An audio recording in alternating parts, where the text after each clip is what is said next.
Welcome to the Creating Experience podcast, where we take you behind the scenes of unforgettable events. I'm Emma and I'm joined by my co-host James. Together we bring you years of experience in the event industry. All right, so today we're going to talk about all things events. We do that every week. No, what are we focusing on today? We're focusing on let's look at festival management. Yeah.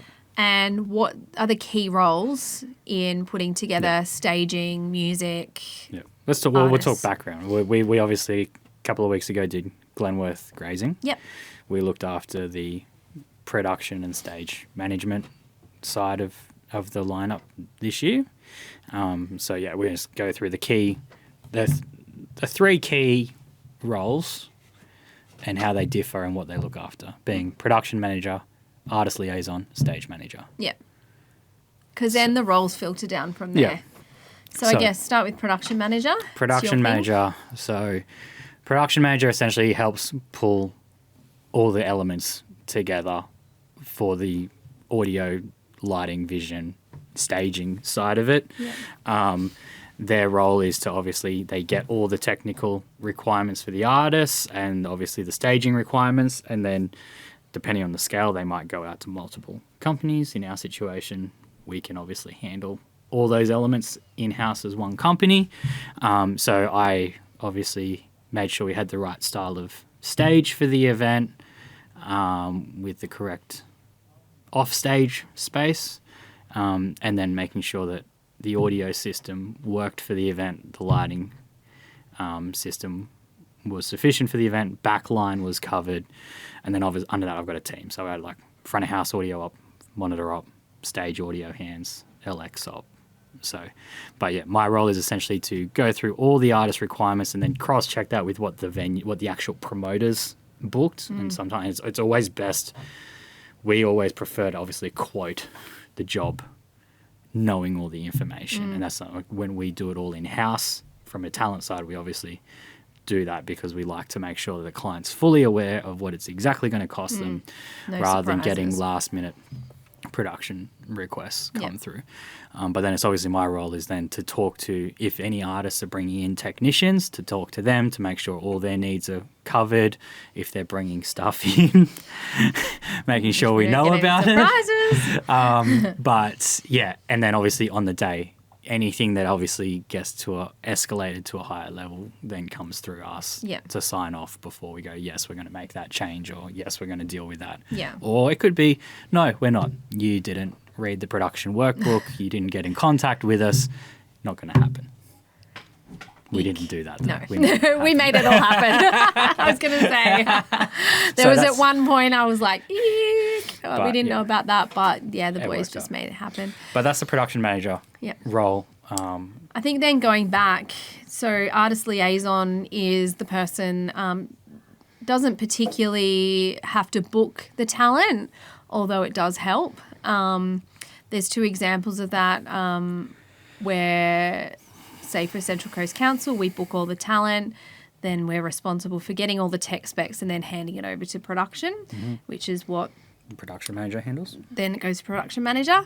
Then the artist liaison could just come in after the talent's been booked. So, for example, we're doing this at the moment with Heartbeat of the Hunter. They've booked their whole lineup themselves. They've done all the contracts.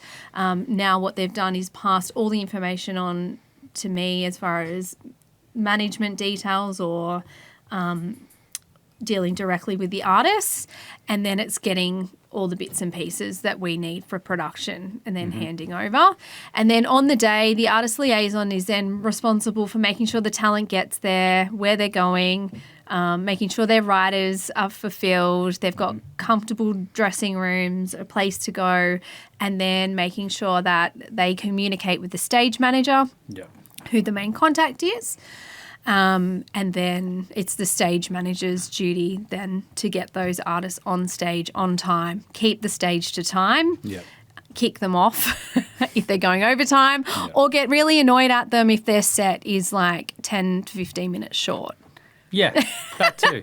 But I've got a tip on that. Before a band goes on as a stage manager, I always talk to the band, whoever's in charge of the set list, and ask them how long their set is. Yeah.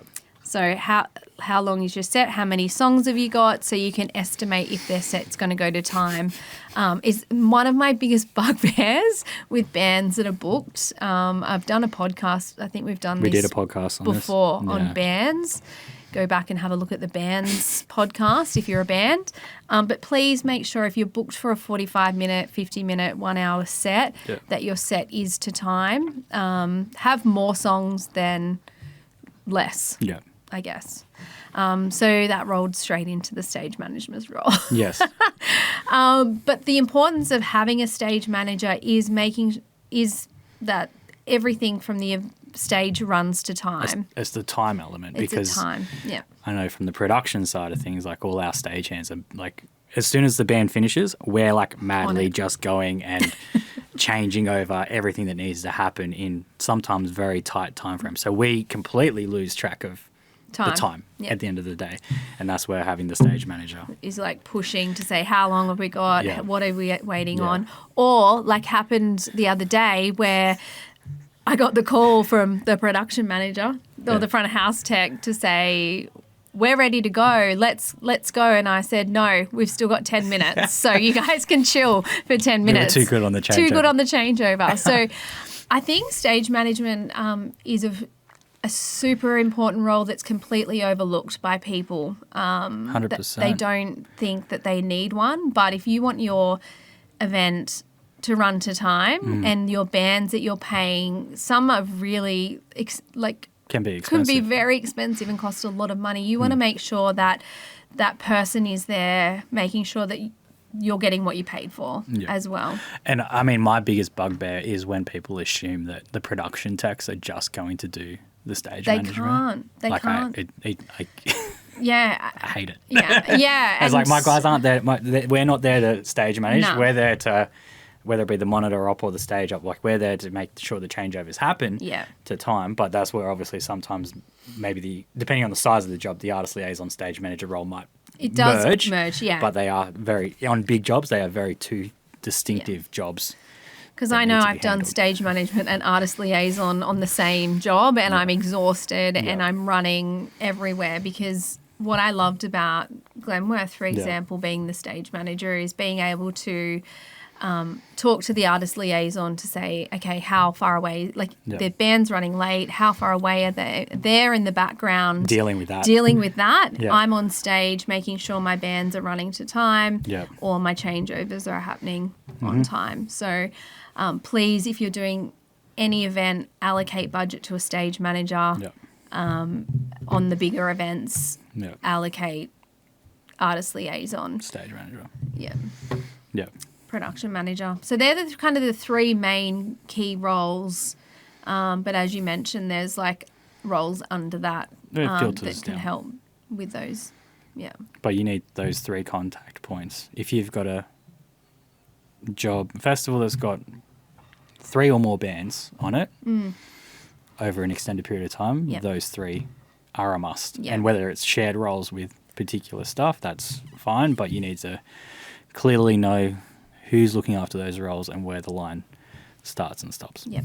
The other thing too is the stage manager, the artist liaison will be able to assist with timings for changeovers as well. So they can talk to production and make sure that, say, this particular band's changing from a high-end, 2 high-end bands are changing over. How long do each of them need? Does there need, obviously there's a line check before. So it's allowing, that to all come and to even if like we had rolling risers on Glenworth, which was insane. Awesome. So good. But it means that we can obviously, like the drummer for the next band, for example, can actually be side stage setting their drum kit and getting it all set. And so that's where, again, having that artist liaison to talk to the stage manager, go, hey, drummer's here.